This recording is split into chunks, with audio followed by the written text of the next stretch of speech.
అదృష్ట రత్నాలయం జ్యువెల్స్ అదృష్ట రత్నం అష్టైశ్వర్యాలకు మహానిలయం.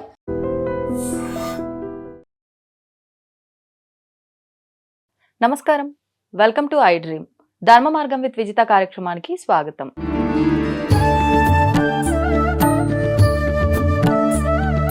ప్రస్తుతం మనతో పాటు ఉన్నారు హరితస సేవా సంస్థ వ్యవస్థాపకులు, ప్రముఖ ఆధ్యాత్మికవేత్త సూర్యకిరణ్ శర్మ మల్లాది. ఇప్పుడు గురుగారితో మాట్లాడి మరిన్ని విషయాలు తెలుసుకుందాం. ముఖ్యంగా మనకు ఆధ్యాత్మికంగా కావచ్చు, నిత్య జీవితంలో కావచ్చు, ఎన్నెన్నో విధానాలు ఆచరిస్తున్నప్పటికీ కూడా మరెన్నో సందేహాలు తలెత్తుతూనే ఉంటాయి. అసలు ఏంటి వాటి గురించి ఒక అవగాహన ఉంటే బాగుంటుంది అనిపిస్తుంది. అటువంటి అవగాహన కోసం చేసే ఈ చిన్న ప్రయత్నమే గురుగారితో మాట్లాడి తెలుసుకునే ప్రయత్నం. మరి ఇంకెందుకు ఆలస్యం, గురుగారితో మాట్లాడేద్దాం. నమస్కారం గురుగారు. శ్రీరామరక్ష. మనకి సంక్రాంతి రాబోతుంది. సంక్రాంతి అనగానే మనం 3 రోజులుగా జరుపుకునే పండగ. కానీ వాస్తవానికి 4 రోజులు కూడా జరుపుకుంటారు. ముక్కనుమ కూడా అని అంటూ ఉంటారు. దీన్ని పెద్దల పండుగ అంటారు. ఒక్కొక్క ప్రాంతంలో ఒక్కొక్క రకంగా జరుపుకుంటారు. అసలు ఏ పండగ జరుపుకున్నా ఒకప్పుడు పండగ వాతావరణం వేరు, ప్రస్తుత పండగ వాతావరణం వేరు. అంటే ఇప్పుడు ప్రతి ఒక్కరికి, ఈ జనరేషన్ వాళ్ళకి పండుగ యొక్క విలువ, అసలు ఎందుకు జరుపుకుంటున్నామని ఆంతర్యం తెలియకపోవటం వల్ల ఈ పండుగలు కూడా ఎంజాయ్మెంట్లో వెళ్ళిపోయాయేమో అని నా అభిప్రాయం సార్. దాని గురించి అసలు ఎందుకు జరుపుకుంటున్నాం పండుగలు, విశేషంగా సంక్రాంతి ఎందుకు జరుపుకుంటున్నాము, దాని గురించి. సగం సంక్రాంతి కొత్త సినిమా రిలీజ్లో వెళ్ళిపోతుంది. వాస్తవం. అసలు సంక్రాంతి పండగ లేకపోతే అదొక బాధ్యత. జ్యోతిష శాస్త్రాన్ని అనుసరించి మనకి సూర్య సిద్ధాంతము అని, చాంద్రమానము అని, బారహస్పత్యమానము అని, నక్షత్రమానము అని 4 విధాలుగా ఉన్నాయి. సూర్య సిద్ధాంతము అంటే సౌర విధానము అంటే సూర్యుడి యొక్క గమనాన్ని అనుసరించి వెళ్ళేది. కర్కాటక సంక్రమణము అంటే కర్కాటక రాశిలోకి సూర్యుడు ప్రవేశించిన దగ్గర నుంచి మనం దక్షిణాయనంగా, మకర రాశిలోకి ప్రవేశించినటువంటి సమయాన్ని నుంచి ఉత్తరాయణముగా మనం భావిస్తాం. ఇలా మనం జాగ్రత్తగా లెక్కేసుకుంటే 12 సంక్రమణాలు ఉంటాయి. ప్రతి రాశిలోనూ సూర్యుడు 30 రోజుల పాటు ఉంటాడు. అంటే ప్రతి మాసంలోనూ ప్రతి మాసములోనూ ఒక సంక్రమణం జరుగుతుంది. ఒక సంక్రమణము ఒక సూర్యగ్రహణంతో సమానము. అంత పవిత్రము. ప్రతి సంక్రమణము ఒక సూర్యగ్రహణంతో సమానము. సంక్రమణము, వ్యతిపాత యోగము, గ్రహణము ఇవన్నీ ఆధ్యాత్మిక సాధనలో విశేషమైనటువంటి ఫలితాలనిచ్చే మహత్తరమైనటువంటి సమయాలు. నిజానికి ఇవి పిండి వంటలతోటో వేటితోటో గడుపుకోవాల్సినటువంటి సమయాలు కావు. మరి పండగ వాతావరణం ఏమిటి అంటే రైతన్నలకి పంట చేతికొచ్చేటువంటి సమయం. కాబట్టి వాళ్ళకి ఇది ఆ వచ్చినటువంటి ఆ పంటని సూర్యుడికి అర్పించేటువంటి, సూర్యుడికి నివేదన పెట్టేటువంటి, కొండలలో మనకి అన్నాల్ని పొంగించు పాయసాలని వాడిని పొంగించేటువంటి ఒక మహత్తరమైన సమయం.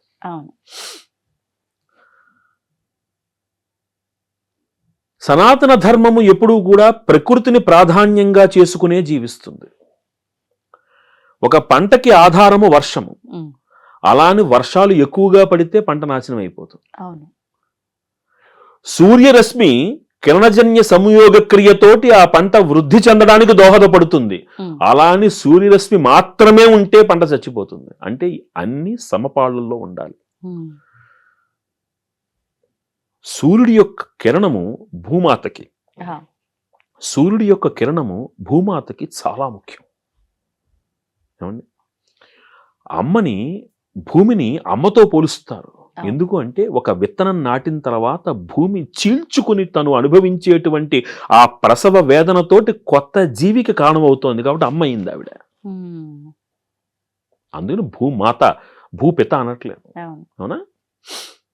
అలాంటి సూర్యుడు ఆ పంట చేతికి రావడానికి కారణమైనటువంటి వాడు సూర్యుడు. ఆ సమయంలో సౌర ప్రభావం తక్కువ ఉండడం వలన కలిగినటువంటి వర్షాధారం వలన కలిగినటువంటి పంట చేతికి వచ్చినప్పుడు ఆ సూర్యుడికి నివేదన పెట్టడము మన ధర్మముగా, వాళ్ళందరూ చేతికొచ్చిన పంటని మళ్ళీ భగవంతుడికి గొప్పతనం, మన గొప్పతనం. ఎందుకంటే ఇప్పుడు మీరు ఒక షూటింగ్ చేశారు, దీనివల్ల నేను ఒక మంచి మాటలు చెప్పగలిగాను. సహజంగా ఏం జరుగుతుంది, అయిన వెంటనే మీరు నాకు థ్యాంక్స్ చెప్తారు. కానీ ఏం చేయాలి, నేను చెప్పాలి. ఎందుకు? నా దగ్గర ఉన్నటువంటి నాకు నా గురువులు నేర్పిన విద్వత్తును నేను మీకు చెప్పగలిగాను, అవకాశం దొరికింది, అది చెయ్యాలి.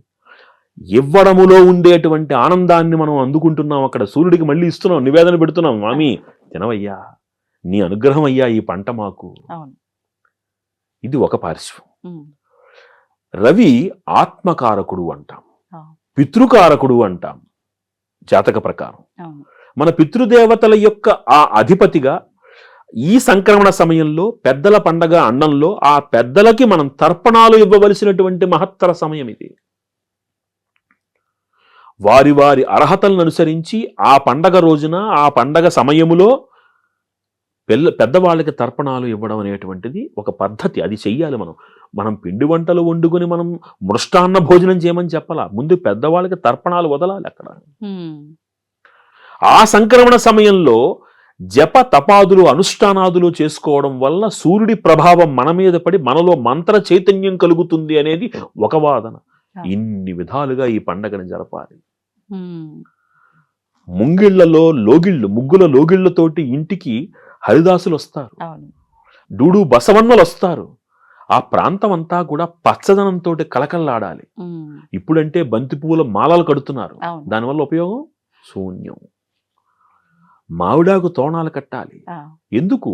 అందులో ఉండేటువంటి ఒక కెమికల్ రియాక్షన్ నెగటివ్ ఎనర్జీని లోపలికి రానివ్వదు. మన భారతదేశంలో కొన్ని రాష్ట్రాలలో ఎప్పటికీ ఒక నియమం ఉంది, ఆ ఇంటికి ఎప్పుడూ పచ్చటి తోరణం వేలాడుతూనే ఉంటుంది. మీరు అరుణాచల్ ప్రదేశ్ వెళ్ళండి, బీహార్లోని కొన్ని మారుమూల గిరిజన ప్రాంతాలకు వెళ్ళండి, ఉత్తరప్రదేశ్ వెళ్ళండి, జమ్మూ కాశ్మీర్ వెళ్ళండి, ఖచ్చితంగా పచ్చటి ఆకులు ఎప్పుడు ఆ మామిడాకు ఎండిపోగానే తీసేసి మళ్ళీ కట్టేస్తారు వాళ్ళు. ఈ సాంప్రదాయం మనకు ఉన్నది, మనం మర్చిపోతున్నాం. అలంకార తోరణాలు కూడా ప్లాస్టిక్ వి, క్లాత్ వి ఇవి పెట్టుకుంటున్నాం, దులపడానికి వీలుగాను.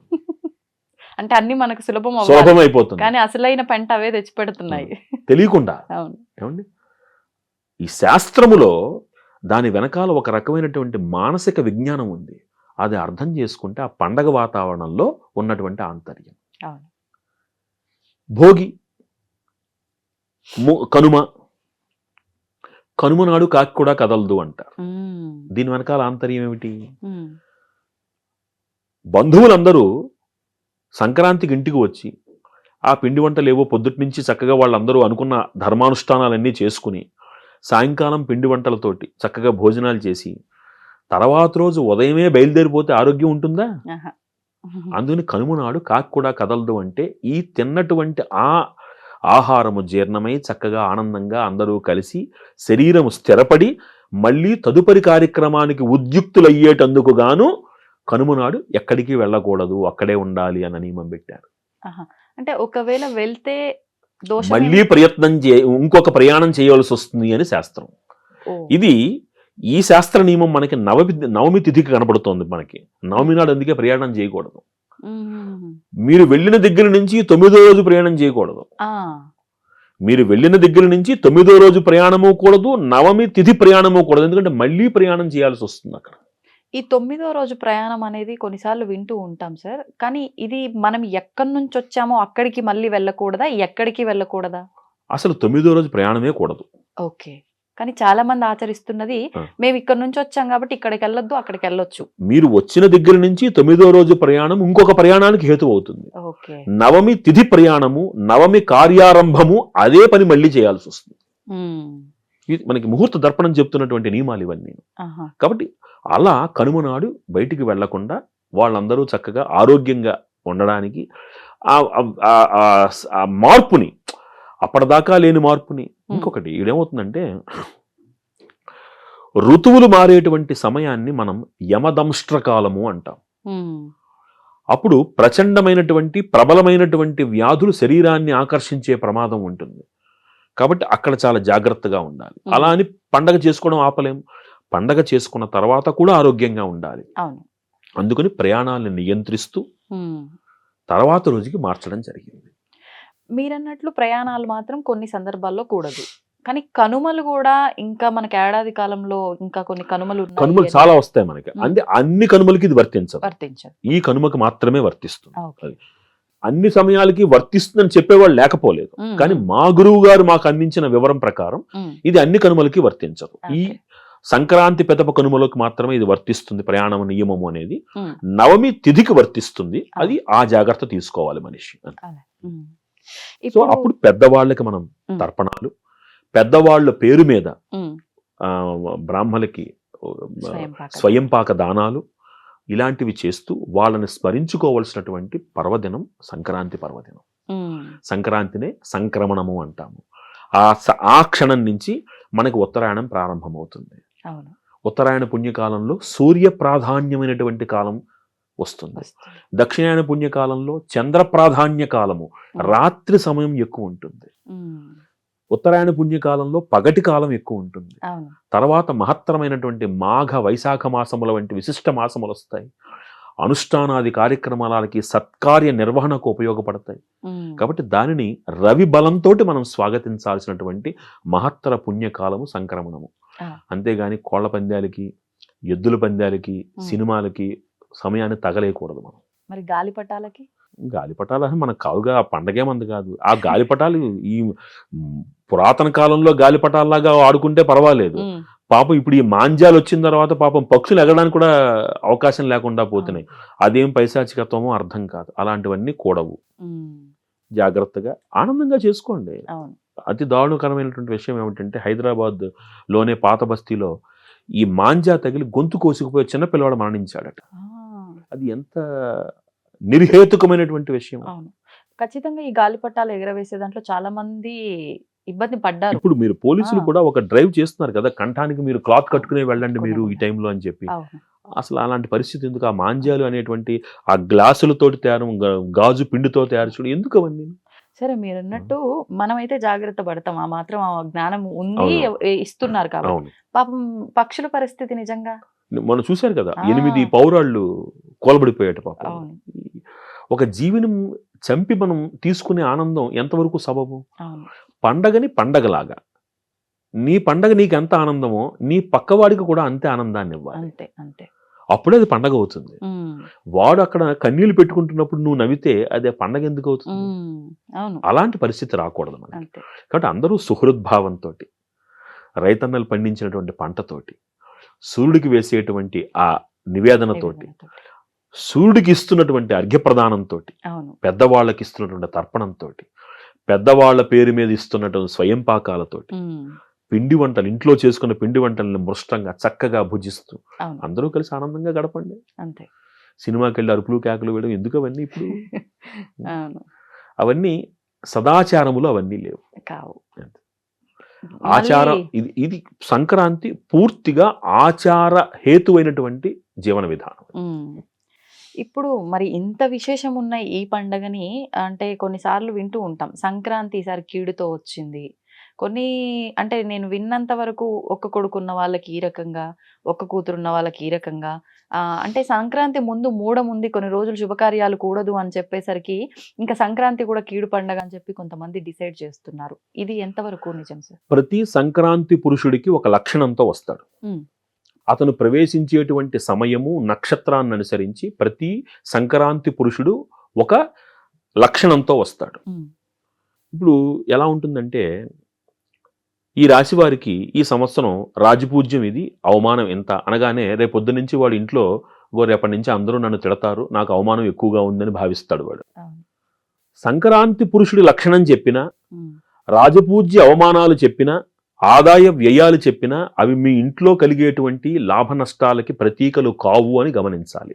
ఉమ్, అది పర్యావరణానికి సంబంధించినటువంటి లక్షణంగా భావించాలి. ఆ, ఆ సంవత్సరము సంక్రాంతి పురుషుడి లక్షణం అలా ఉండడం వలన పర్యావరణం గాని ఆలోచన సరళ గాని ఇలా ఉంటుంది కాబట్టి ఈ సత్కార్యాలతోటి దాన్ని మీరు అధిగమించాలి అవును. అని చెప్పడమే లక్షణం తప్ప దాన్ని మనం వ్యక్తిగతంగా ఆపాదించుకోమని ఎక్కడా చెప్పబడలేదు. ఆ, గోచారం కూడా మీరు వ్యక్తిగతంగా ఆపాదించుకోవడానికి లేదు, అవి సహజమైనటువంటి లక్షణాలుగా చెప్పబడుతున్నాయి. ఉమ్, మీ వ్యక్తిగతమైనటువంటి పురోభివృద్ధికి మీ వ్యక్తిగత జాతకము కావలసిందే. ఆ, కాబట్టి అది ప్రాకృతికంగా ఈ సంవత్సరము సంక్రాంతి యొక్క లక్షణాన్ని అనుసరించి రాబోయేటువంటి ఈ సంవత్సరము 3 నెలలు ఇలా ఉండేందుకు, 9 నెలలు ఇలా ఉండేందుకు అవకాశం ఉంది అని సంక్రాంతి పురుషుడి లక్షణం ద్వారా తెలియజేస్తారు. ఓహో. మనకు సైన్యాధిపతి శని అయ్యాడు అంటారు. అనగానే అవుతుంది ఉద్రిక్త వాతావరణం ఉంటుంది, యుద్ధ వాతావరణం ఉంటుంది అంటారు. అవన్నీ లక్షణాలు. అది ఇండియాలో ఉంటుందా అంటే ఇండియాలో ఉండొచ్చు, పక్క దేశంలో ఉండొచ్చు. వ్యక్తిగతంగా ఆపాదించుకోకూడదు. ఇవి సహజమైన ప్రాకృతిక లక్షణాలు మాత్రమే. భయపడకండి. జ్యోతిష్యము ఒకళ్ళని భయపెట్టడానికి చెప్పబడలేదు. మీరు తీసుకోవలసినటువంటి జాగ్రత్తల గురించి మాత్రమే నిర్ణయం చేస్తుంది. భయపడకండి. గురుగారు, సాధారణంగా నిత్య పూజ ప్రతి ఇంట్లోనూ ఈ మధ్య కాలంలో ఆచరిస్తున్నారు. ఎవరైనా కొంతమంది చేయకపోయినా ఇప్పుడు ఈ సోషల్ మీడియా ద్వారా పెద్దవాళ్ళందరూ చెప్పే విషయాల ద్వారా ఖచ్చితంగా ఆచరిస్తున్నారు. కానీ అంటే మా పక్క వాళ్ళు ఈ విధానం చేశారు, నేను ఈ విధానం చేస్తాను, లేకపోతే మా ఇంట్లో మా పూర్వీకులంతా ఇది చేశారు, నేను ఇది చేస్తాను. ఒక్కొక్కరు ఒక్కొక్క విధానాన్ని అయితే ఆచరిస్తున్నారు. పూజ ఎలా చేసినప్పటికీ అసలు ఫస్ట్ కూర్చునే విధానం దగ్గర నుంచి మనం ఇక్కడ కూర్చోవడం, దేనిపైన కూర్చున్నాము, ఎంత శ్రద్ధతో ఇక్కడ కూర్చున్నాము, ఇవన్నీ కూడా ముఖ్యమే.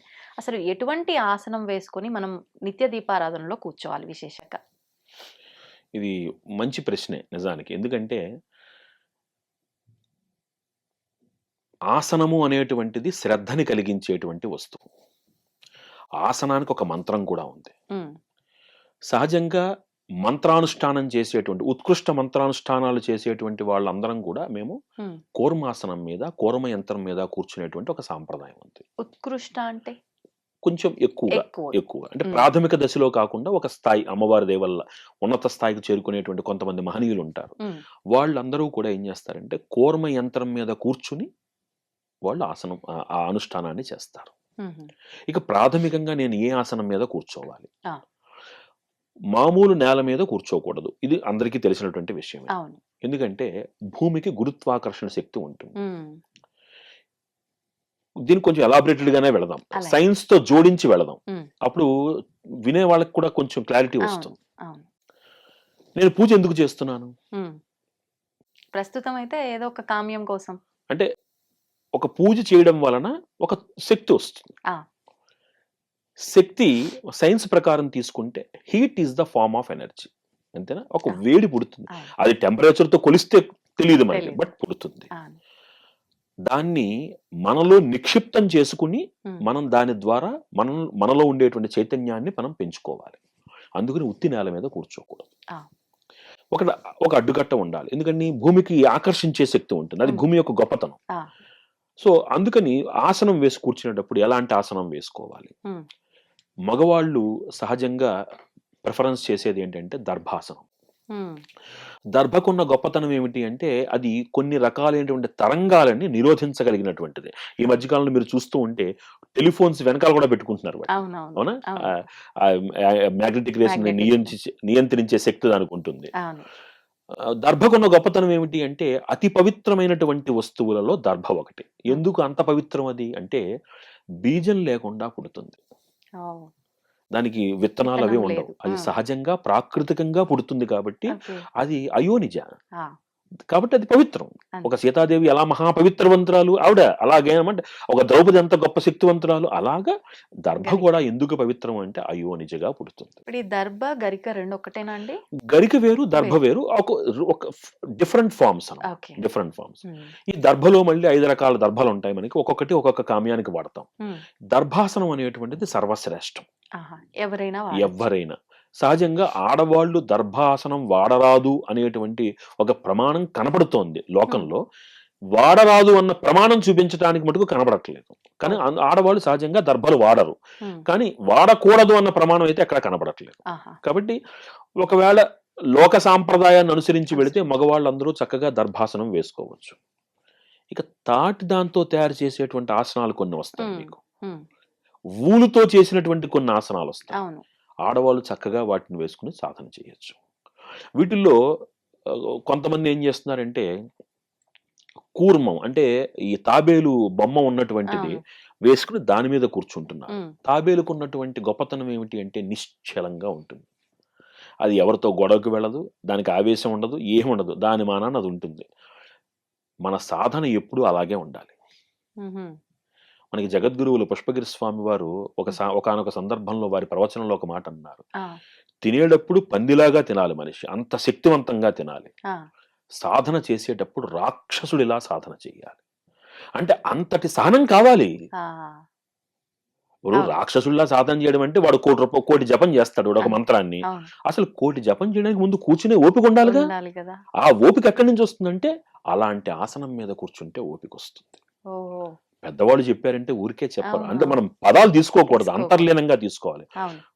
అంత శక్తివంతుడైనప్పుడు నువ్వు, అంత హ్మ్. నీకు ఓపిక ఉన్నప్పుడు, నీలో ఆ శక్తి దాన్ని సకారాత్మక శక్తిగా మార్చుకుంటే, హ్మ్. నువ్వు సంపాదించిన ప్రతి శక్తిని కూడా లోక కళ్యాణం కోసం వినియోగం చేస్తావు. హ్మ్. లేకపోతే ఏమవుతుంది? అవును. అది. మనిషి బలహీనుడు కాకూడదు. ఆ! ఎలాగా? నా దగ్గర శక్తి లేదు. కానీ హ్మ్. జపం చేసేస్తున్నాను అనుకున్నాం. ఆ వచ్చినటువంటి శక్తిని ఎలా తట్టుకుంటుంది నా శరీరం? హ్మ్. ఒక అన్నం తినటువంటి ఒక వ్యక్తి ఖాళీ కడుపు మీద ఉన్నాడు. ఆ! ఒక 1000 ఎంజీ యాంటీబయాటిక్ అతనికి ఇచ్చేసాం మనం. ఆహా! తట్టుకోగలడా? కాబట్టి ఆహార ప్రాధాన్యము, మంత్ర ప్రాధాన్యము సమపాళ్లలో వెళితే శక్తిని హ్మ్. దాన్ని సద్వినియోగం చేయగలుగుతాం. కాబట్టి అంత నిశ్చలంగా మీరు చెయ్యాలి అంటే అటు దర్భాసనము, ఆ! ఈ ఈ నారతో ఆ! చేసినటువంటి ఆసనాలు, ఈ ఊలుతో చేసినటువంటి ఆసనాలు ఇవన్నీ కూడా మనకి ఉపయుక్తమయ్యేటువంటివి. హ్మ్. వాటి మీద ఈ తాబేలు బొమ్మ లాంటిది వేసుకొని కూర్చుని సంతృప్తి చెందుతున్న వాళ్ళు కూడా ఉన్నారు. ఉన్నారు. మహనీయులైనటువంటి వాళ్ళు యంత్రాల మీద కూర్చొని సాధన చేస్తారు. దాని శక్తి వేరుగా ఉంటుంది. హ్మ్. అయితే ఆసనం యొక్క ఈ ప్రాధాన్యత అనేది ఇంత బావుంది. కానీ కొంతమంది ఈ మధ్య ప్లాస్టిక్ వైర్‌తో అల్లిన చిన్న చిన్న మ్యాట్స్ ఉపయోగిస్తున్నారు. అస్సలు అంటే కూడదండి వీటి వల్ల అవన్నీ. ఫలితం లేకపోగా దోషం ఏమైనా దోషం ఉంటుందా? ఉంటుంది. ఎందుకంటే ఎప్పుడైతే మీరు ఒక కూడని పదార్థాన్ని వాడుతున్నారో అది కూడనటువంటి ఫలితాన్నే ఇస్తుంది. అది. అంటే హ్మ్. అక్కడ మనకు ఆధ్యాత్మికత ఉన్న గొప్పతనం ఏమిటంటేనండి, చెడు ఫలితాన్ని ఇవ్వదు. కానీ హ్మ్. కావాల్సిన ఫలితం రాకపోతే చేసి ప్రయోజనం ఏంటి? హ్మ్. అవును. అర్థమైందా మీకు? అవును. కావాల్సిన ఫలితం రావాలంటే రా కావాల్సిన విధంగా చేద్దాం. అంతే. ఇప్పుడు దేవుణ్ణి కొలుస్తున్నారు. ఒక మంచి చక్కటి కామ్యంతో కొలుస్తున్నారు. అవును. స్వామి నాకు ధనం కావాలి, ఆరోగ్యం కావాలి అని. అందుకు తగ్గట్టుగా చేద్దాం. హ్మ్. ఇవన్నీ ఫ్యాషన్ అయిపోయినాయి మనకి. అవును. కానీ అవును. ఏంటంటే పృథ్వీ తత్వాన్ని, మనలో ఉండేటువంటి ఆ అనుష్ఠాన తత్వాన్ని అనుసంధానం చేసే ఆసనం ఏం చేస్తుందంటే, మీ శక్తిని అది సరైన మార్గంలో నడిపిస్తుంది. ఓహ్! కొన్ని కూడని పదార్థాలు కూడవు. హ్మ్. అంతే. ఇప్పుడు చాలా వరకు ఈ సిల్వర్ కోటెడ్‌తో వచ్చిన పీటలు, హ్మ్. చెక్క పీటలు ఇవి హ్మ్. వాడుతూ ఉంటారు. చెక్క అవి పీటలు వాడొచ్చు. హ్మ్. సిల్వర్ కోటెడ్ అంటాం గానీ, సిల్వర్ కోటెడ్ కాదది. హ్మ్. హ్మ్. అది ఒక లోహం అది. లోహం. పనికిరాదు. చెక్క ఓహ్! వాడండి మంచిది. హ్మ్. దోషం లేదు దానికి. హ్మ్. దర్భ వాడండి దోషం లేదు. ఊలు వాడండి దోషం లేదు. ఆ! ఈ ప్లాస్టిక్కు ఇలాంటి అదే చెప్తున్నాను. అవును. భగవంతుడి దగ్గర కావలసినటువంటిది ఆర్భాటము కాదు. హ్మ్. అవును. శ్రద్ధ. ఆ శ్రద్ధని మనం కనుక ఆచరణ యోగ్యనీయమైనటువంటి శ్రద్ధగా మార్చామనుకోండి, అనుకున్న ఫలితం తక్షణమే వస్తుంది. ఆ! మనం ఏమంటామంటే నేను పూజ చేసినా నాకేం రాలేదండి అంటాం. ఎందుకని అవును. మనం చేయాల్సిన విధంగా చేయట్లేదు. చెయ్యట్లేదు. మరి ఇదే పూజ చేసి ఇంకొకళ్ళు ఫలితం పొందుతున్నారు కదా! అవును. మరి వాళ్ళెందుకు పొందుతున్నారు? అంటే ఇక్కడ మేము చాలా లాజిక్‌గా మాట్లాడతాం గదా! ఆ! వాళ్ళ కర్మలో అది ఉంది. తలరాతలో అయ్యింది. ఆ! నాకు లేదేమో అవ్వట్లేదు. కరెక్ట్. కర్మ. అక్కడికే వద్దాం ఆ ప్రశ్నకి. హ్మ్. ఇది డీవియేషన్ అయినా గాని చాలా హ్మ్. మంచి ప్రశ్న. హీరో అనేటువంటి ఒక పామిస్ట్ తెలిసే ఉంటుంది. ప్రపంచ ప్రఖ్యాతమైనటువంటి వాడు. అతను ఒక ప్రశ్న వేశారు. ఒక హ్మ్. రైల్లో అతను ప్రయాణం చేస్తున్నప్పుడు వెదర్ ఆస్ట్రాలజీ ఆర్ సైకాలజీ అంటప్పుడు వెంటనే హీరో అన్నాడు. ఇట్స్ సైకాలజీ అంటాడు అతను. ఆ! మానవుడు తలుచుకుంటే సాధించగలడు. మీకు 'బాలభారతం' అనే సినిమాలో ఒక మాట ఉంటుంది. హ్మ్. మానవుడే మహనీయుడు అనేటువంటి పాట. అవును. అవును. మార్కండేయుడిని హ్మ్. మీరు ఒక మహామునిగా చూడ్డానికన్నా ముందు ఆ! అతని తల్లిదండ్రులు అతనికి జన్మనిచ్చినప్పుడు అతని ఆయువెంత? హ్మ్. 16 ప సంవత్సరాలు. అంతేనా? మరి ఈ రోజున మీరు సప్త చిరంజీవులలో ఒకటిగా ఆయన కొలుస్తున్నాం గదా మనం. అది ఎలా సాధించారు? మాయతో సాధించారా? లేదు. లేదే. తన తపశ్శక్తితో సాధించారు. అవును. Take the positive from it. If hmm. You will you can. మనలో విల్ పవర్ ఉంటే మనం ఏదైనా సాధించొచ్చు. సాధించొచ్చు. ప్రకృతికి ఎదురుకు వెళ్ళలేకపోవచ్చు. హ్మ్. రేపటికి రేపు నేను ప్రియమ్మని అవ్వలేకపోవచ్చు. ఆ! కానీ నా ప్రయత్నం ఉంటే కనీసం నేను ఆ మార్గంలో ఎంతో కొంత దూరం నేను సాధించగలుగుతాను. హ్మ్. కాబట్టి కర్మ అనేటువంటిది ఎంత ముఖ్యమో, ఆ! నా యొక్క కర్మ కూడా అంతే ముఖ్యం. చేస్తున్న పని. అదే కర్మ. అదే కర్మ. అందుకనే భగవంతుడి కింద గీతాచార్యుడు ఏమన్నాడు? ఆ! శ్రేష్ఠుడైనటువంటి వాడు కర్మ ప్రారంభించి ఆపేయడు. ఆ! చేస్తాడు. చేస్తాడు. పట్టుదలతో చేస్తాడు. ఆ ఫలితం గురించి ఆలోచించడు. హ్మ్. అది గొప్పతనం. అంతే. కాబట్టి నా కర్మ ఇంతేలే అనుకునేవాడు అలాగే ఉంటాడు. అవును. నా కర్మ ఇలా ఉంది కదా! ఇప్పుడు జ్యోతిష్యంలో ఒక చిన్న ఇది ఉంది, ఉమ్. మీకు డబ్బులు ఖర్చు అవుతాయి అని ఉంటుంది. ఆ. ఇప్పుడు డబ్బులు ఖర్చు అవుతాయి, ఎందుకు ఖర్చు అవుతాయో మనకు తెలియదు. తెలీదు.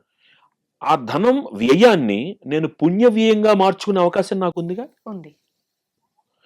ఎట్ ఎనీ కాస్ట్ నా జేబులో నుంచి ఒక 1000 రూపాయలు బయటికి వెళ్ళాలని రాసుంది వెళ్ళాలని అనుకుందాం. అంతే. అది హాస్పిటల్కి వెళ్ళి మందులు ఖర్చు పెట్టే బదులు ఒక పేదవాడికి దానం కూడా ఇవ్వచ్చుగా. నేను అవును. ఎలాగైనా బయటికి వెళ్ళాలి, let me do it in a positive way. Super. ఇది నాలో ఉంది, దాన్ని సకారాత్మకంగా మార్చుకోవాలి. ఆలోచనని, నా క్రియని, కర్మని ఎప్పుడైతే సకారాత్మకంగా మార్చుకుంటానో, పాజిటివ్ గా మార్చుకుంటానో 100% పాజిటివ్ రిజల్ట్ నేను పొందుతాను. నేను అంటే ఒకటి జరగాల్సింది ఉంది, అది ఏ రకంగా జరగాలి నా అనేది నీ చేతుల్లో చేతుల్లో ఉంది. నువ్వు అది ప్రయత్నించటం లేదు, నువ్వేం చేస్తున్నావు అంటే నీ ఎనర్జీని వదిలేస్తున్నావు. వదలొద్దు. Okay. Have confidence on you, but not over confidence. ఇదే ఎక్కువైపోయింది ప్రతి ఒక్కరు. నమ్మకానికి అహంభావానికి చాలా సన్నటి తేడా ఉంటుంది. ఆ నమ్మకాన్ని నేను చేస్తున్నాను అనే స్థాయి నుంచి నా చేత చేయించబడుతోంది అనే సరెండరెన్స్ కి మనిషి వెళ్ళాడు అనుకోండి, 2 చోట్ల పని అవుతోంది. కానీ ఆలోచనలో తేడా వచ్చినప్పుడు క్రియలో వినయం పెరుగుతుంది. క్రియలో వినయం పెరిగినప్పుడు ఆ అనుభూతిని, ఆ అనుభవాన్ని ఆనందంగా ఆస్వాదించగలుగుతారు. అందులోనూ మీరు అన్నట్లుగా నేను చేస్తున్నా అన్నప్పుడు పని చాలా కష్టంగా అనిపిస్తుంది, అంతా స్వామి చేయిస్తున్నాడు అన్నప్పుడు సులభంగా అయిపోతుంది. చిన్న ఎగ్జాంపుల్, ఇంకా దానికి కూడా ఇంకా చాలా సులువైన ఎగ్జాంపుల్. మీరు పసిపాపగా ఉన్నారు, ఒక 1 year 2 years బేబీగా ఉన్నారు, మీరు తల్లిదండ్రులతో బయటికి వెళ్ళారు. ఓకే, మీరు భయంగా వెళ్ళారా, నమ్మకంగా వెళ్ళారా? ఎందుకు వెళ్ళారు నమ్మకంగా? మరి మీకు నడవడం కూడా చేత కాదు కదా, ఎలా వెళ్ళారు? నాకు ధైర్యం. ఏంటి ధైర్యం? నా తల్లి తండ్రి ఉన్నారు అని. అంటే అక్కడ 2 నమ్మకాలు ఉన్నాయి. నేను ఒకళ్ళతో ఉన్నాను, నేనున్న ఎవరితో ఉన్నానో వాళ్ళు సమర్థులు అనే నమ్మకం. అంతే, అయిపోయింది. ఎప్పుడైతే మీరు సొంతంగా బయటికి వెళ్తారో భయం, ఓ వెనకాల నుంచి లారీ వస్తుందా, ముందు నుంచి స్కూటర్ వస్తుందా, భయం. నేను చేస్తుంటే భయం, నా చేత చేయిస్తుంటే ధైర్యం. కాబట్టి let me surrender my self. నా చేత చేయించబడుతోంది అనుకున్నప్పుడు మనిషి చాలా నిర్మలంగా ఉంటాడు, పనిలో శ్రద్ధగా ఉంటుంది, ఫలితం కూడా ఆహ్లాదంగా ఉంటుంది. ఆధ్యాత్మికత అంటే, ఆధ్యాత్మికత మనిషికి నేర్పించవలసిన మొట్టమొదటి లక్షణము సహనం. నేను అనుకున్న పని కాలేదు కాబట్టి ఇది నా కర్మ అనుకోవడం కాదు. ఇది నాకు రాలేదంటే ఇంకా నేను ప్రయత్నం గట్టిగా చెయ్యాలి, లేదా దీనికన్నా మంచిదేదో నాకుంది, దాని గురించి నేను ప్రయత్నం చెయ్యాలి. కానీ ఎక్కడ కర్మ ఆపకూడదు. ఇది ఆధ్యాత్మికత. మళ్ళీ మనం పూజ దగ్గరకు వద్దాం. ఇప్పుడు ఈ ఆసనం వరకు బాగుంది, పూజ చేస్తున్నప్పుడు ఎవరు చేస్తే ఏముంది, ఇంట్లో ఖచ్చితంగా మనం దీపారాధన చేయాలి, ఆ భక్తి ఆధ్యాత్మికత అనేది మన ఇంట్లో ఉండాలి అనే భావన ముఖ్యమైనది. ఇంటి యజమానే చేయాలి, హస్బెండ్ చేస్తేనే, అంటే మగవారు చేస్తేనే ఎక్కువగా ఫలితం ఉంటుంది. ఆడవారు, స్త్రీలు చేస్తే కనుక ఆ ఫలితం వారొక్కరికే వర్తిస్తుంది. ఒకవేళ యజమాని చేస్తే భార్య పిల్లలకి వర్తిస్తుంది అది, కానీ వీళ్ళు చేస్తే వీళ్ళకే వర్తిస్తుంది. ఇలాంటి భేదాలన్నీ వింటున్నాం ఈ మధ్య కాలంలో. ఇది ఎంతవరకు నిజమంటారు?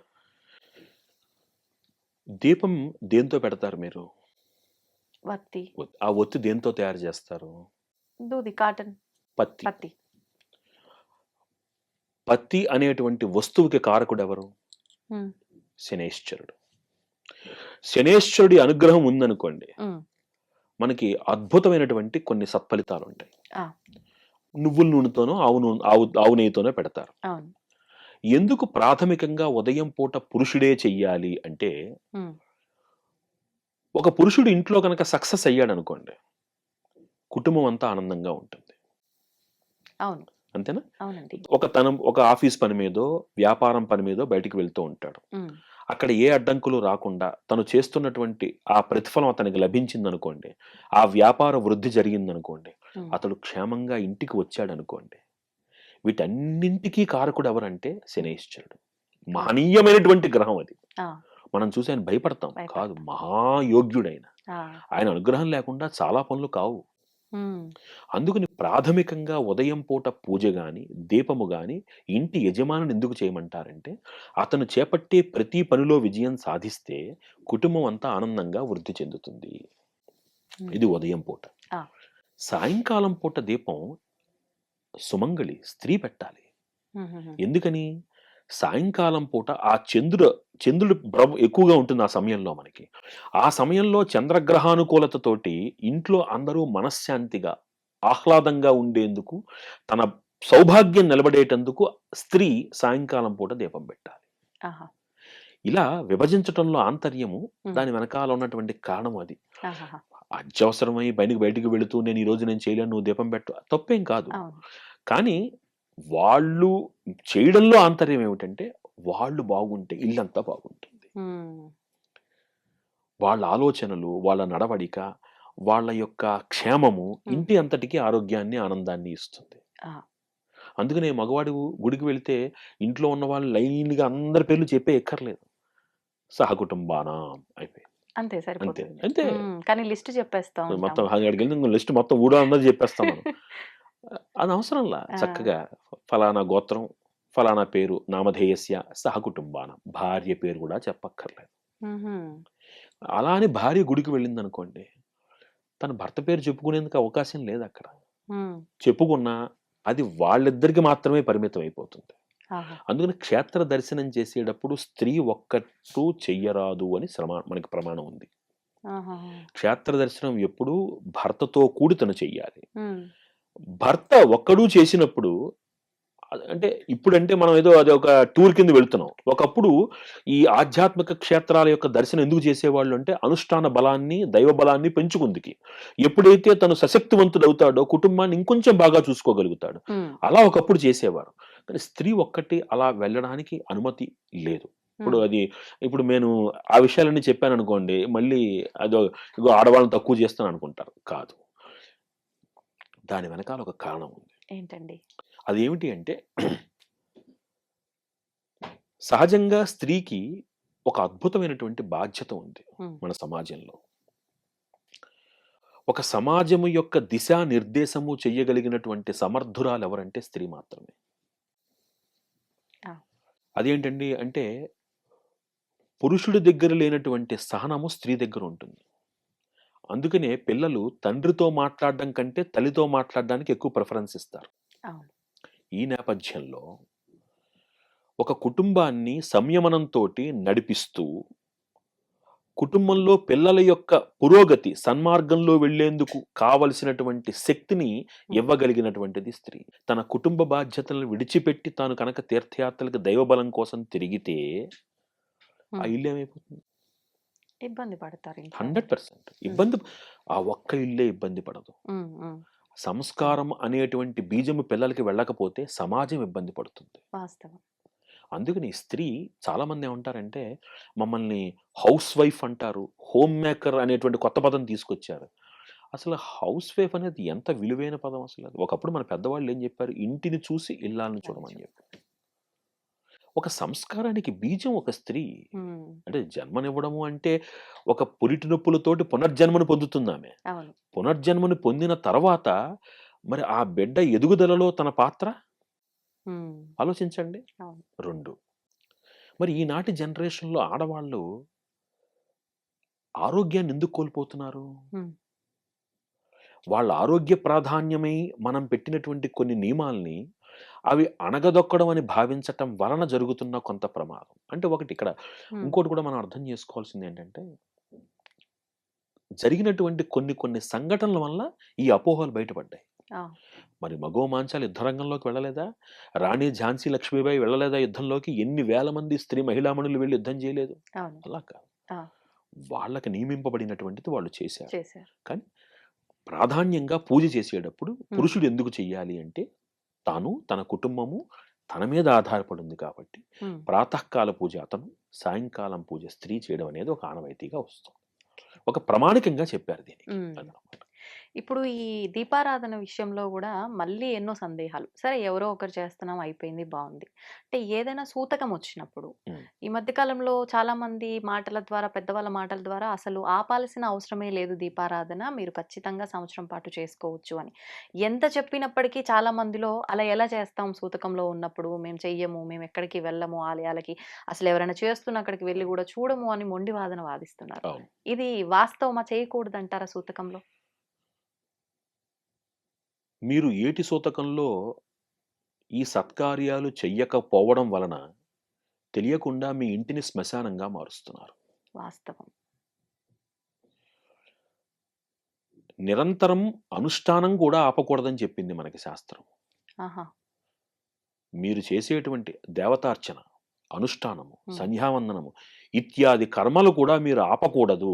వాటిని సరళీకృతం చేసి అందించారు మనకి తప్ప ఏ కార్యము ఆపరాదు అని చెప్తున్నారు మనకి. హ్మ్. దీపం ఎందుకు చెప్తున్నాం మనం? అసలు దీపం యొక్క ప్రాధాన్యతనేంటి?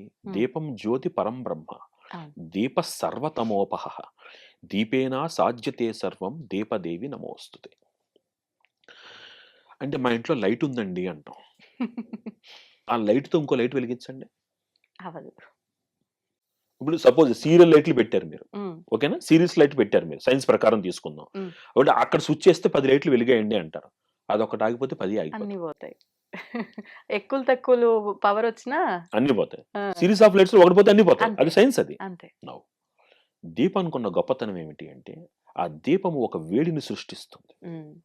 ఆ దీపం ఒక సకారాత్మక శక్తిగా శంకర భగవత్పాదులు వారు అందించినటువంటి షణ్మత స్థాపనలో సుబ్రహ్మణ్య తత్వముగా మనకు కనబడుతోంది. హ్మ్. మొత్తం పూజంతటిని కాపాడేది ఎవరంటే దీపంట. హుహు. ఆ దీపము ఇంటికి ఒక తేజస్సునిస్తోంది, ఒక వెలుగునిస్తోంది. అవును. ఆ వెలుగు ఏం చేస్తోంది అంటే నీలో ఉన్నటువంటి తామసాన్ని తొలగిస్తోంది. హ్మ్. మీరు ఆలోచించండి. చక్కగా మీరు స్నానం చేసి దీపం పెట్టుకున్న తర్వాత మీ ఆలోచన సరళిని పెట్టుకోకుండా మామూలుగా ఇంట్లో స్నానం చేయకుండా అవును. తిరిగేటప్పుడు అవును. మీ ఆలోచన సరళిని గమనించండి. చాలామంది ఒక పెద్ద పెద్ద మేధావులు అంటే అన్నీ తెలుసనుకునే మేధావులు హ్మ్. దీన్ని సైకలాజికల్ డిఫరెన్స్ అంటారు. ఒక చిన్న ఆ! మాటతోటి. ఆ! కానీ సైకలాజికల్ డిఫరెన్స్‌కి, శరీరంలో జరిగే మార్పుకి సంబంధం లేదు. సైకలాజికల్ డిఫరెన్స్ అనేది ఆలోచనకి సంబంధించింది. హ్మ్. హ్మ్. అయ్యో! ఈరోజు నేను పూజ చేయలేదు. నేను అయిపోతుందో అని భయం. అది సైకలాజికల్ ఫియర్. ఆ! కానీ అక్కడ అది జరిగిన తర్వాత నాలో కలిగేటువంటి ఒక మార్పు, ఒక ఆనందం ఇవన్నీ అన్నీ సైకలాజికల్లీ రిలేటెడ్ కాదు. కాదు. వాటిల్లో జరుగుతున్నటువంటి ప్రాకృతికమైన మార్పులవి. అవును. ఇది చాలా కాబట్టి మంది అనుభవించుంటారు ఫీలింగ్స్. 100% అవును. మీరు ఆలోచించండి. చిన్న హ్మ్. ఎగ్జాంపుల్ చెప్తాను. మీరు ఉదయం ఇప్పుడంతా మార్నింగ్ వాక్ ఫ్యాషన్ కదా! అవునవును. కుక్కను పట్టుకొని రోడ్డు మీదకెళ్ళేవాడిని. హ్మ్. ఉదయం స్నానం చేసి గుడికెళ్ళి చక్కగా 11, 16 ప్రదక్షిణలు చేసుకొని గుడి ఆలయం దర్శనం చేసుకున్న వాడిని హ్మ్. పక్క పక్కన కూర్చోబెట్టి మాట్లాడండి. మీకు తెలిసిపోతుంది వాళ్ళ ఆలోచనలో తేడా. అవునవును. అవునవును. ఇక్కడ ఏటి సూతకంలో 12 రోజులు మాత్రమే మైలు. హుహుహు. 12 రోజులు అయిపోయిన తర్వాత ఆ! ఆ తర్వాత నుంచి ఇంట్లో దీపము పెట్టి తీరాలి. హుహు. తీరాలి. ఎందుకంటే ఆ ఇంట్లో నువ్వు ఉంటున్నావు. అవును. ఆ ఇంట్లో నువ్వు ఉంటున్నావు. నీ పిల్లలు ఉంటున్నారు. హ్మ్. మీరు అక్కడ ఆ కార్యాలను చేయకపోవడం మూలంగా ఆ ప్రాంతాన్ని మీరు శ్మశానంగా మార్చేస్తున్నారు. హ్మ్. కూడదు. ఇంట్లో దీపం జరగాలి. మీరు యజమానిగా కూర్చుని కొన్ని సత్కార్యాలు చెయ్యకూడదు. కానీ ఇంట్లో జరిగే నిత్య పూజ చేసుకోవాలిగా. అవును. నువ్వు దేవుడిని పెట్టుకున్నప్పుడు అమ్మవారికి నివేదన పెట్టాలిగా. చెయ్యాలిగా. తప్పేముంది? ఆ! అంతే. కొన్ని కొన్ని కూడనివి. అంటే ఎలాంటివండి? క్షేత్రాలకు వెళ్లి ఇందాక నేను చెప్పినట్టుగా ఆ! మీరు యజమానిగా కూర్చుని హ్మ్. వ్రతాలవి చేసుకోవడం అవి అవి కూడవు. ఓహో! మీరు ఆలయానికి వెళ్ళినా నిర్భ్యంతరంగా వెళ్ళండి. హ్మ్. తీర్థం తీసుకోండి. శతకోపం పెట్టించుకోకూడదు. ఇది హ్మ్. శాస్త్రం. కొబ్బరికాయ కొట్టడం లాంటివి అన్నీ చెయ్యొచ్చు. చెయ్యొచ్చు. కొబ్బరికాయ ఎవరు కొట్టకూడదు? హ్మ్. కడుపుతో ఉన్నటువంటి స్త్రీ 6వ నెల దాటిన తర్వాత కొట్టకూడదు. ఎందుకని? హ్మ్. లోపల ఉన్న గర్భము క్షేమంగా ఉండాలి కాబట్టి. ఓహ్! తర్వాత ఇంకొకళ్ళకి ఆ స్త్రీ ఇంకొకళ్ళకి ఫలం అందివ్వకూడదు. ఎందుకని? తను కోరుకున్న ఫలం తనకు దక్కాలి కనుక. ఇవన్నీ వాటి వెనకాల ఒక సైకలాజికల్ ఒక ఎనాలిసిస్ ఉంది. అవును. కాబట్టి ఏటి సూతకంలో మీరు ఎన్ని సత్కార్యాలు చేస్తారో హ్మ్. వాటన్నిటి ఫలితము మీ పితృదేవతలకి వెళుతుంది. ఆహా! అద్భుతం. మరి ఇంకే అవును. మా అమ్మగారు ఆవిడ కాలం చేశారు. ఆ! ఇప్పుడు ఈ సంవత్సరం నేను చేసే సత్కార్యాల ఫలితం అంతా మా అమ్మగారికి ఊర్ధ్వలోకాలు అందిస్తుందంటే ఇంకా ఆనందంగా చెయ్యాలి. మంచిదే ఆ! గదా! ఆ! మనకి శాస్త్రం స్పష్టంగా చెప్తోంది. ఆ అవును. సంవత్సరం మీరు ఏం సత్కార్యాలు చేస్తారో అవన్నీ మీ పెద్దవాళ్ళకి వెళతాయి. హ్మ్. ఇంకా ఆనందంగా చేయండి. అంతే. మనం వాళ్ళు బతికున్నప్పుడు తెలుసో తెలియకో ఓ పొరపాట్లు చేసుంటాం. హ్మ్. వాళ్ళని అరవడమో, కించపరచడమో చేసుంటాం. హ్మ్. కనీసం ఇప్పుడు అవకాశం వచ్చింది. ఆ! ఇంకా ఎక్కువ చేయండి. అంతే. అంతే తప్ప అవి ఆపేయడం మూలంగా మీ గృహ వాతావరణాన్ని మీరు నెగెటివ్ ఎనర్జీతో నింపేస్తున్నారు. హ్మ్. అలా పొరపాట్లు చేయొద్దు. ఇప్పుడు విశేషంగా పండుగలు, పర్వదినాలు వచ్చినప్పుడు మేము అంటే సూతకంలో ఉన్నాం కాబట్టి, మేము బాధలో ఉన్నాము అని తెలియజేయడం కోసమా మరెందుకో ఇలాంటివైతే మేము జరుపుకోకూడదు అన్న ఆలోచన ధోరణిలో చాలామందున్నారు. నిజంగా పండగలు వాళ్ళు జరుపుకోకూడదా? గరుడ పురాణం చదివితే ఆ! ఒక వ్యక్తి దాటిపోయిన తర్వాత హ్మ్. అతన్ని ఆ ఉగ్రరథం మీద తీసుకువెళ్తున్నప్పుడు మీరు ఏడవకూడదు అని శాస్త్రం ఉంది. ఓహ్! ఏడవకూడదు మీరు. చెప్తోంది గరుడ పురాణం చెప్తోంది. ఆ! అక్కడే ఏడవకూడదు అనుకున్నప్పుడు వాళ్ళని వెళ్ళేవాళ్ళు ఆనందంగా వెళ్ళాలి అని మనకి చెప్తున్నప్పుడు మీరు ఆర్భాటంగా చేసుకోకండి. హ్మ్. కనీసం చక్కగా అందరూ ఉల్లాసంగా ఉండండి, తప్పేముంది? అయ్యో! ఎట్లా సాధ్యపడుతుందండి? ఇందాక నేను చెప్పినట్టు మీరు పండగ చేసుకోవడం లేదు అనుకుందాం. హ్మ్. మీ పిల్లలు దీపావళి వచ్చింది. హ్మ్. ఒక సంక్రాంతి వచ్చింది. మీ ఇంట్లో పిల్లలు ఏవో చేసుకోవాలనుకుంటున్నారు. మనం చేసుకోకూడదు అని ఆపేస్తున్నాం మనం. ఒకళ్ళ పేరు మీద ఇంకొకళ్ళని బాధ పెడుతున్నారా లేదా మీరు? అప్పుడు వాళ్ళకేం వెళ్తుంది? వాళ్ళు బాధపడతారు. వాళ్ళ పిల్లలు సంతోషంగా ఉండాలనే గదా మీ వాళ్ళనుకుంటారు. పూర్వీకులు ఒక్కసారి పితృదేవతా స్వరూపంలోకి మారిన తర్వాత స్వార్థరహితంగా వాళ్ళెప్పుడూ అందరి మంచే కోరుకుంటారు. హ్మ్. మన ధర్మం ఏమిటి? మనం ఏంటంటే విపరీతాలకు వెళ్ళకూడదు. ఆ! మీ పరిధిలో ఓకే. ఇంట్లో ఏటి సూతకం ఉన్నప్పుడు నేను ఇందాక చెప్పినట్టుగా మీరు ఇంట్లో మీరు సంకల్పం చెప్పుకుని మీరు వ్రతాలవి చేసుకోకండి. ఆ! కానీ ఇంట్లో పిల్లలకి పిండి వంటలు పెట్టి పెట్టండి. అవును. అవును. తప్పేముంది? హ్మ్. అవి ఆ పిల్లలు సంతోషిస్తారు. పిల్లలు చక్కగా తింటారు. ఆనందంగా తింటారు. తింటారు. అవును. వాళ్ళకి లేదుగా ఏటి సూతకం. ఏటి అవును. సూతకం మీ ఇద్దరికేగా హ్మ్. భార్యాభర్తలకి. మరి వాళ్ళనెందుకు మనం పస్తు పెట్టాలి? అవును. కూడదు. ఒకళ్ళు బాధపడటము అనేటువంటిది ఆ ఆచారంలో లేదు. హ్మ్. అలా అని మనం వెర్రి వేషాలకి వెళ్ళకూడదు. ఆ! విపరీత వేషాలకి వెళ్ళకూడదు. హ్మ్. ఇది చాలా స్పష్టం. ఇప్పుడు ఈ సూతకంలో ఉన్నప్పుడు అంటే మన బంధువులది, మన వాళ్ళది అయిన వాళ్ళ ఎవరి అయినా శుభకార్యాలైనప్పుడు వీళ్ళు చాలా కార్యక్రమాల్లో వీళ్ళన్నా దూరంగా ఉంటారు. లేదు వీళ్ళు సూతకంలో ఉన్నారు. ఇంకా ఏడాది అవ్వలేదు కాబట్టి వాళ్ళని కాస్త దూరంగా పెట్టాలనే ధోరణి గూడా కొన్ని సందర్భాల్లో చూస్తాం. అది ఇది చాలా ఎంతవరకు? పొరపాటండి. హ్మ్. ఇది ఆహ్, ఏమవుతుందంటే భక్తి అనేటువంటిది మూఢత్వంలోకి వెళ్ళకూడదు. ఇదంతా మూఢత్వంలోకి వెళుతోంది. హ్మ్. Superstitious approach. నిజంగా అండి. ఎలా ఉంటుందంటే పలానా వాళ్ళు వెళ్లారనుకోండి. వాళ్ళకి ఎవరికైనా దెబ్బ తగిలిందనుకో, వాడొచ్చాడు కాబట్టి దెబ్బ తగిలింది. హ్మ్.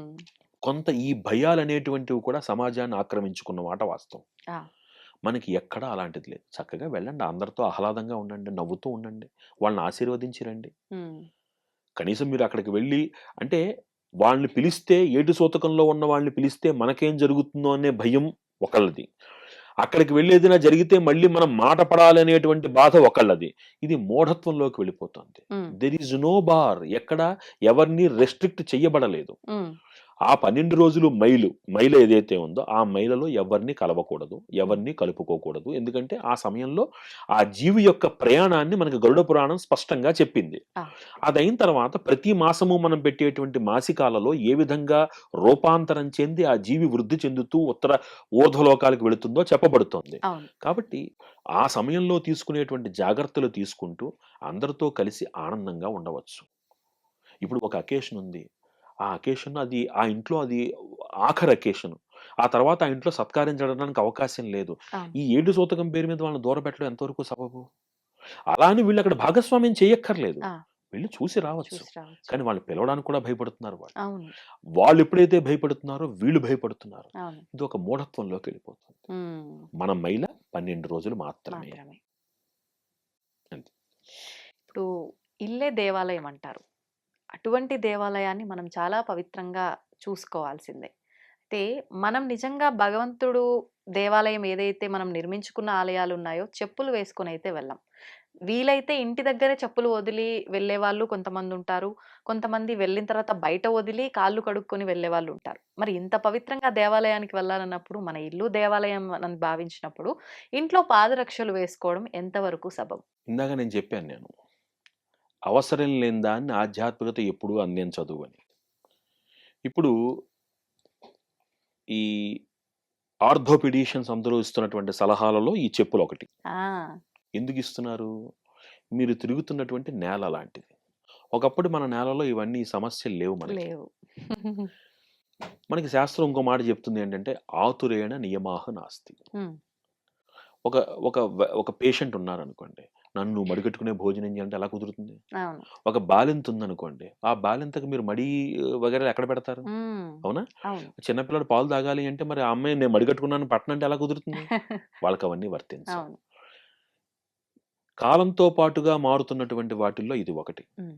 అయితే దురదృష్టవశాత్తు ఈ చెప్పుల వాడకం ఎక్కడ దాకా వెళ్ళిపోయిందంటే పూజ గది దాకా వెళ్ళిపోతుంది. అవును. అవును. వంటగది దాకా వెళ్ళిపోయింది ఆల్రెడీ. వెళ్ళిపోయింది. నా ప్రార్థన ఏమిటంటే మీ మాధ్యమం ద్వారా ఆరోగ్యం కోసం మీరు చెప్పులు వేసుకుంటే అవి హాలు, బెడ్రూమ్ వరకు పరిమితం చేసుకోండి. శ్రద్ధగా అమ్మవారికి అన్నం వండి నివేదన పెట్టేటువంటి వంటశాలకి, పూజశాలకి తీసుకెళ్ళకండి. ఇంకా తప్పదు. ఎందుకంటే మీరు వాడుతున్న ఫ్లోరింగ్స్ అటువంటివి, మోకాళ్ళ నొప్పులు సహజంగా వస్తాయి.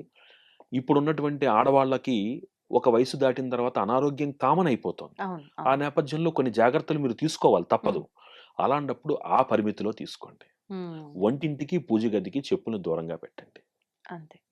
దయచేసి. ఇది ఒక్కటే మటుకు మనం దాన్ని మార్చాలి. సబబా అంటే కాదనే చెప్పాలి. చెప్పాలి. ఆరోగ్యం అది ముఖ్యమే. ముఖ్యమే. రెండు బేరీజ్ వేసుకుంటూ వెళ్ళాలంటే వంటగదికి, పూజ గదికి దూరం చేయండి.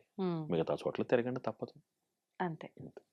ఇప్పుడు చాలా వరకు మంత్ర పారాయణం కానీ, ఏదైనా నామ జపం కానీ, లేదు ఏదైనా స్వామికి సంబంధించిన శ్లోకాలు పాడుకోవడం కానీ, అంటే భక్తి అంటే నేను కొబ్బరికాయ కొట్టి, దీపారాధన చేసి, ఇవన్నీ చేస్తేనే కాదు, నేను స్వామి నామస్మరణ ద్వారా భక్తిని నేను ప్రదర్శిస్తాను. ఇలా కొంతమంది రకరకాల మనుషులు ఉంటారు. అవును. అలా ఏదైనా నిత్యము మంత్రము మనం పారాయణ చేయాలన్నా, స్మరించాలన్నా ఏదైనా మంత్రం ఉందా?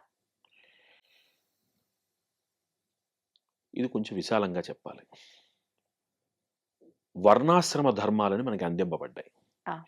ఇప్పుడు మనం కులాలనే పేరు మీద కొన్ని మాట్లాడుతున్నాం కానీ మనకున్నవి 4 వర్ణాలు. చాతుర్వర్ణమయా సృష్ట గుణకర్మ విభాకసహ అని గీతాచార్యుడు చెప్పాడు. ఒక్కొక్క వర్ణానికి ఒక్కొక్క బాధ్యతను అందించాడు. బ్రాహ్మలు ఇవి చేయాల్సిందే, క్షత్రియులు ఇవి, మిగతా వాళ్ళు వీళ్ళు చెప్పారు. నా వర్ణాశ్రమ ధర్మాన్ని అనుసరించి నాకేది నియమింపబడిందో నేను ఆ కర్మని, ధర్మాన్ని తప్పనిసరిగా ముందు ఆచరించి తీరాలి. ఒకటి. అది వదిలిపెట్టి నేను జపం చేస్తానంటే కుదరదు. బేసికల్గా మీరు ఒక కార్యాలయంలో పనిచేస్తున్నారు. ఓకే, మీకంటూ ఒక ప్రాథమికంగా ఒక రెస్పాన్సిబిలిటీ ఉంటుంది. అది మీరు చేసిన తర్వాత మిగతావన్నీ అడిషనల్ యాక్టివిటీస్ అవుతాయి. మీరు అదే చేయకుండా నేను అది మాత్రమే చేస్తానంటే అలా కాకుండా ప్రాథమిక ధర్మాన్ని మీరు ఆచరించే తీరాలి. రెండవది, నవవిధ భక్తులు ఉన్నాయి మనకి. ఈ నవవిధ భక్తుల్లో మీకు ఏది అనుకూలంగా ఉంటే అది చెయ్యండి. ఇప్పుడు కొత్తగా మనం ఏ టీవీ ఛానల్ చూసినా కొన్ని ఉత్కృష్టమైనటువంటి మంత్రాల పేర్లు వినపడుతున్నాయి. తర్వాత రోజే మాకు ఫోన్ వచ్చేస్తుంది, మనం ఆ మంత్ర హోమం చేద్దాం గురువు గారు. అన్నింటికి ఓపెన్ హార్ట్ సర్జరీ ఒకటే సొల్యూషనా? మధ్యలో స్టెంట్ ఒకటి ఉంది, దాని తర్వాత బైపాస్ ఒకటి ఉంది, దానికన్నా ముందు 2D ఈకోలో అవసరం లేదంటే టాబ్లెట్ వేసుకుంటే సరిపోతుంది. డైరెక్ట్ గా ఒకటే చాలా ఫాస్ట్ గా అయిపోవాలి, వెంటనే వచ్చేయాలి. అది ఎంత వెంటనే వచ్చేస్తుందో అంత వెంటనే వెళ్ళిపోతుంది కూడా. శాశ్వతం కాదు ఏది శాశ్వతం, అవన్నీ కామ్యాలు. అవి అంటే నీకు నియమింపబడిన ప్రాథమిక ధర్మము. ఇందాక మీరు అడిగారు మంత్రము, శ్లోకము అని. ఒక బ్రాహ్మణికి సంధ్యావందనము గుడి కన్నా పవిత్రం. నేను గుడికెళ్ళి కూర్చొని దండం పెట్టుకుంటానంటే బ్రాహ్మడికి కుదరదు. మిగిలిన వాళ్ళు గుడికి వెళ్ళిన తర్వాతే ఇంకొక పని చెయ్యాలి. మనకి గృహ్య సూత్రాలని, ఆపస్తంభ గృహ్య సూత్రాలని, అశ్వలాయన గృహ్య సూత్రాలని స్పష్టంగా ఏం చెప్తాయంటే, ఒక పరిహారంగా మీరు మొట్టమొదట ఆశ్రయించవలసింది దేన్ని అంటే ఆలయాన్ని. దాని వెనకాల ఎంతో సైన్స్ ఉంది. ఇప్పుడు పిల్లలు పుట్టట్లేదండి ఫలానా వాళ్ళకి, రావి చెట్టు ప్రదక్షిణలు చేయండి అంటారు. ఆ రావి చెట్టులో ఉన్నటువంటి ఆ ఎనర్జీ ఎంత గొప్పది. ఎందుకు రావి చెట్టు నీడలోనే నాగపడుగుల్ని పెడతారు? ఇవన్నీ సైన్స్. ఆలయానికి వెళ్ళి మీరు పొద్దుటే దర్శనం చేసుకుని ప్రదక్షిణలు చేయడం వల్ల కలిగేటువంటి గొప్పతనం ఏమిటి అంటే, అక్కడున్న సకారాత్మక శక్తి మిమ్మల్ని ఆవహిస్తుంది. It's a vibration that enters into your body and that is unlimited. అంతే కదా, అది ఎనర్జీ ఎక్కడి నుంచి వస్తుంది? ప్రకృతి నుంచి వస్తుంది. ఇట్ ఈస్ నాట్ దట్ అది ప్రసాదం గిన్నెలో ఉంది, గిన్నెలో ప్రసాదం అయిపోతే అయిపోయినట్టు కాదు. అది ఎనార్మస్ ఎనర్జీ. అది ప్రాతకాలంలో గొప్పతనం ఏమిటి? ప్రాతకాలంలో వచ్చేటువంటి కిరణాలలో ఉన్న గొప్పతనం వలన ఆలయ ప్రాంగణం మరింత శోభాయమానంగా ఉంటుంది. కాబట్టి మిగిలిన వాళ్ళు ముందు గుడికి వెళ్ళే ఇంకో పని చెయ్యాలి, బ్రాహ్మడు ముందు సంధ్యావందనం చేసిన తర్వాత ఇంకో పని చెయ్యాలి. అలా ఒక్కొక్కళ్ళు ఒక్కొక్క మంత్రాన్ని అంటే ఒక్కొక్క విధమైనటువంటి భక్తిని ప్రదర్శించవచ్చు. ఉమ్, ఇకపోతే నాకు ఆనందాన్ని కలిగించడానికి నవవిధ భక్తులున్నాయి. నేను సంగీతం వింటాను, అవును. శ్లోకాలు వింటాను, చూస్తాను. ఉమ్, ఏదైనా అన్నీ కూడా ఈక్వల్ ఫలితాన్నే ఇస్తాయి. ఉమ్, ఇది కాక నేను జపంలో తరించాలి అనుకుంటే సార్వజనీక మంత్రాలు కొన్ని ఉంటాయి. అందరూ చేసుకోదగినటువంటివి. ఒక దత్తాత్రేయ నామమను, ఉమ్, ఒక వెంకటేశ్వర స్వామి వారి నామమను, ఇలాంటి నామాలు సార్వజనీకం అంటే అందరూ చేసుకోదగినటువంటివి ఉంటాయి. ఉమ్, అవి ఈ వేదికల ద్వారా మనం చెప్పలేకపోయినా ఉమ్, సార్వజనిక మంత్రాలను పెద్దవాళ్ళని ఆశ్రయిస్తే ఎటువంటి నియమాలు అక్కర్లేకుండా ఎక్కడికి వెళ్ళినా సరే చేసుకునేటట్టుగా ఆహా. బీజాక్షరాలు లేకుండా దైవ నామంతో కలిపి అది మనకు అందిస్తారు వాళ్ళు. ఓహో. అలాంటి గురువు నామాన్ని ద్వారానే తీసుకోవాలి. ఏ మంత్రమైనా గురువు ద్వారానే తీసుకోవాలి. ఒకవేళ నామ జపం చేయాలంటే అది కూడా గురువు చేత మనం ఒకసారి నువ్వు చెయ్యినైనా అని అనిపించుకోవాలి. ఆహా, గురువాక్యానికి ఉన్న గొప్పతనం అది. అప్పుడు అంటే నా ఇష్ట దైవానికి సంబంధించిన నామం చేస్తా అని గురువు దగ్గర అడగాల, గురువు ఇచ్చిన నామం తీసుకోవాలా? మీకు ఏది మంచిదో ఆయన ఇస్తారు. ఆహా. ఇప్పుడు నాకు ఒక కోరిక ఉంది, నేను ఉమ్, ఫలానా అమ్మవారంటే నాకు ఇష్టం, నాన్న నీకు ఇది బాగుంటుంది ఇది చెయ్యి అంటారు. ఉమ్, వారి మాట అనిపించుకుంటే అది ఏమవుతుందంటే అనుష్ఠాన బలము కలిగినటువంటి వ్యక్తి యొక్క మాట మంత్రం అవుతుంది. ఉమ్, ఒక మాట వారితో అనిపించుకుని మనం చేసామనుకోండి అవును. అద్భుతమైన ఫలితాలు ఉంటాయి. అవును. ఇప్పుడు మీ ఇంట్లో మీ అబ్బాయో పాపో చిన్నపిల్లాడు ఉమ్, ఓ రోజు ఆవకాయ అన్నం పెట్టారు, ఆ, బాగుంది, నాకు రెండో రోజు కూడా ఆవకాయ కావాలన్నాడు, పెట్టారు, మూడో రోజు పెడతారా? పెట్టం. ఎందుకని? వేడి చేస్తుంది. మీరు పిల్లాడంటే శత్రుత్వం కదా, అందుకే పెట్టరేమో కదా. లేదు, వాడి మంచి కోసమే. ఉమ్, అంటే నాకు నచ్చింది ఇవ్వనంత మాత్రాన అది నాకు వ్యతిరేకం కాదు. ఉమ్, నాకు ఏది మంచో తెలిసి ఆయన ఇస్తారు. అంతే. అది నమ్మి ఆశ్రయిస్తే నాకు ఎప్పుడు మంచి ఫలితమే వస్తుంది. సూపర్. సింపుల్. ఉమ్, మన లైఫ్ స్టైల్ని మనం అంత పాజిటివ్గా ఆలోచిస్తే అసలు చుట్టుపక్కల నెగిటివ్ ఎక్కడుంది చూడడానికి? అవును. దృష్టిలోనే ఉంది. కానీ అంత మంచి దృష్టితో చూడలేకపోతున్నాము. ఉమ్, మేమేదైతే దృష్టితో చూస్తున్నామో ఎవరికి వాళ్ళం అదే మంచి దృష్టి అని భావన చేస్తున్నాము. అవును, దీని నుంచి ఎలా బయటకొస్తాం? బయటపడం. ఇప్పుడు అసలు ఈ పరిస్థితి ఎందుకు వస్తుంది అంటే వివేకానందుడు ఒక మాట అంటాడు, చాలా అద్భుతమైన మాట. Um, the reason for sorrow is exaggeration at others అని అంటాడు ఆయన. అసలు బాధకి కారణం ఏమిటి అంటే నేను ఎదురుగుండా ఉన్న వ్యక్తిని చూసి నన్ను నేను పోల్చుకోవడంలో కలుగుతోంది, లేదా ఆశ్చర్యపడటం వల్ల కలుగుతోంది. హా, వాడి ఇంట్లో 55 ఇంచెస్ టీవీ ఉంది, నా ఇంట్లో 32 ఇంచెస్ ఉంది. 6 నెలల్లో నా ఇంట్లో 55 ఇంచెస్ టీవీ ఉండాలి. అంతే. 99.9% కోరికలు నాకు అవసరమై పుట్టట్లా, ఉమ్, ఎదురుగుండా వాళ్ళని చూసి పుడుతున్నాయి. నిజం. కాబట్టి ఇది మార్పు రావాలి అంటే నా అవసరాన్ని గుర్తించాలి, ఉమ్, నా అవసరానికి తగ్గట్టుగా సహనంగా నేను మెలగడాన్ని నేర్చుకోవాలి. హా, అనవసరమైనటువంటి వాటికి వెళ్ళి నష్టపోతున్న వాళ్ళు కొన్ని కోట్ల మంది ఉన్నారు మనకి. అవునండి.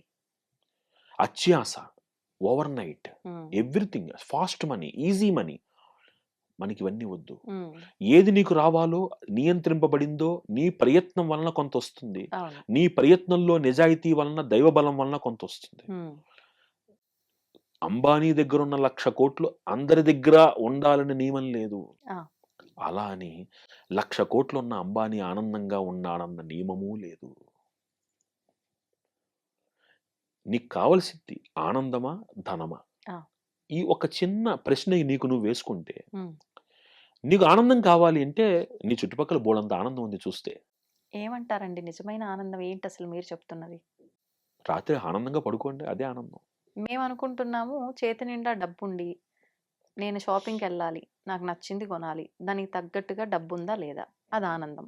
లేదు, నేను ఇప్పుడు ఏదైనా తినాలనుకుంటున్నా, నా చేతిలో దానికి తగ్గట్టుగా ధనం ఉందా లేదా, అది ఆనందం. ఆనందం ఇంతే, ఇందులోనే మేము ఆనందం వెతుకుంటున్నాము, ఇదే ఆనందం అనుకుంటున్నాం. నిశితంగా పరిశీలిస్తే అది ఆనందమా, ఆకర్షణ?